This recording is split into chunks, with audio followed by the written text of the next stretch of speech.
नमस्कार साथियों, मैं हाजिर हूँ एक नया प्रेरक प्रसंग लेकर। कहते हैं ज्ञान के साथ घमंड नहीं होना चाहिए, वरना वह दूसरों के सामने हमें लज्जित करता है या हमें शर्मिंदा होना पड़ सकता है।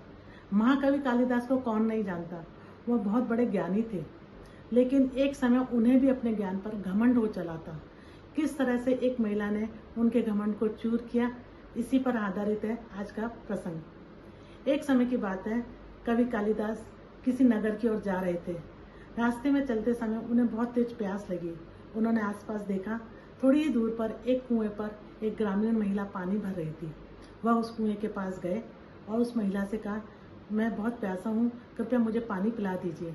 तब महिला ने कहा, मैं आपको नहीं जानती, पहले आप अपना मुझे परिचय दीजिए, फिर मैं आपको पानी पिला दूंगी।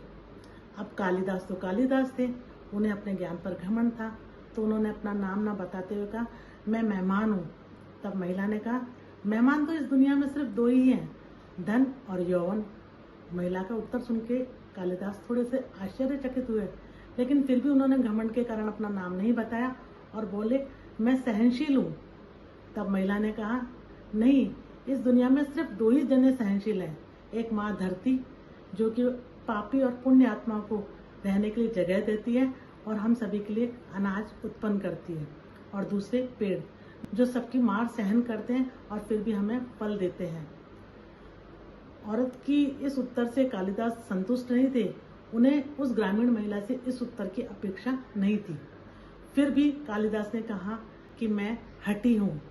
तब महिला ने कहा, आप पुनः झूठ बोल रहे हैं, आप हठी नहीं है। इस दुनिया में सिर्फ दो ही चीज हटी हैं, एक बाल और दूसरे नाखून। उन्हें जितना भी काटो वह पुनः बढ़ जाते हैं या फिर से बढ़ जाते हैं। इस बार कालिदास ने अपनी हार मान ली और महिला को कहा कि मैं मूर्ख हूँ।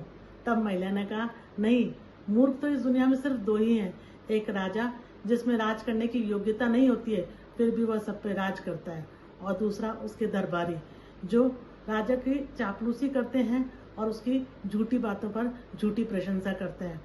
इस बार कालिदास महिला के चरणों में गिर पड़े और पानी पीने की याचना करने लगे। तब महिला ने कहा, उठो वत्स। जैसे ही कालिदास ने अपना चेहरा ऊपर किया, देखा माँ सरस्वती साक्षात सामने खड़ी है।